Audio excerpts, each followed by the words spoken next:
7h54, c'est l'heure de la question santé d'Europe 1. Maxime Switek. Et je vous le disais juste avant la pause, une étude québécoise montre que le sirop d'érable pourrait empêcher le développement de la maladie de Charcot. Bonjour docteur Kierzek. Bonjour Maxime. Alors cette information nous a intrigués. D'abord, c'est quoi la maladie de Charcot ? Alors, on est preneur sur toutes les bonnes nouvelles concernant la maladie de Charcot, qui est une maladie assez terrible. C'est une maladie neurodégénérative. C'est ce qu'on appelle la sclérose latérale amyotrophique. C'est une neurodégénération, c'est-à-dire que ce sont les nerfs qui progressivement vont se paralyser. Il y a 1000 nouveaux cas par an et c'était, vous savez, l'année dernière, on a beaucoup vu sur les réseaux sociaux le Ice Bucket Challenge, cette histoire de seau d'eau, les gens qui se jetaient un seau d'eau glacé pour lutter contre cette maladie, pour faire un peu une récolte de fonds et pour qu'on parle de cette maladie qui est peu connue et qui a un pronostic assez terrible. Donc toutes les bonnes nouvelles, et c'est une bonne nouvelle, on est preneur. Comment est-ce qu'on la soigne aujourd'hui ?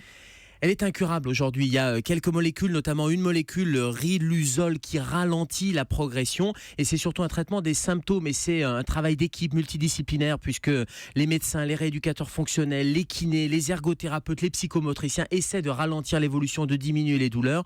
Mais c'est une maladie qui reste encore incurable. Mais alors, que vient faire le sirop d'érable dans cette affaire qu'ont trouvé ces chercheurs québécois ? Alors, c'est une belle histoire parce que ce sont deux jeunes chercheuses, ou en tout cas apprenties chercheuses, puisque ce sont deux lycéennes qui ont repris les travaux d'un chercheur qui avait travaillé sur cette maladie de Charcot et qui avait mis en évidence l'effet positif du sucre sur le ralentissement de la maladie et de la dégénérescence de ces nerfs dans la sclérose latérale amyotrophique. Et ces deux lycéennes, dans le cadre d'un concours de biologie, ont contacté ce chercheur et ont proposé d'aller un peu plus loin et de dire, on est au Québec, on est au Canada, la boisson nationale c'est un peu le sirop d'érable, on va essayer de nourrir les vers atteints de sclérose latérale amyotrophique, c'est un modèle animal expérimental pour l'instant, avec du sirop d'érable et les résultats sont assez surprenants puisque en ayant un régime alimentaire avec beaucoup de sirop d'érable, eh bien la sclérose latérale amyotrophique diminue, la paralysie diminue de 17%.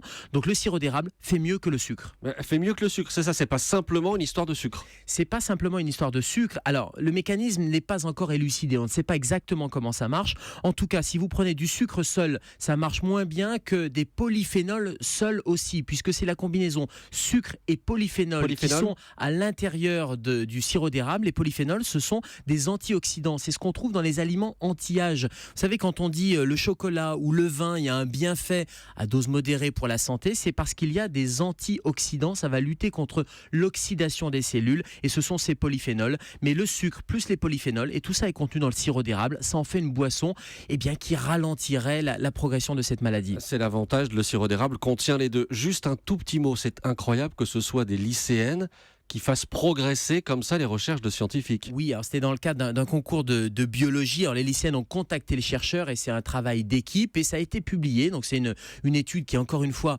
animale expérimentale, mais c'est vrai que ça fait avancer et ça ouvre un peu une recherche thérapeutique et un espoir sur cette maladie. La recherche avance, voilà pour la question santé.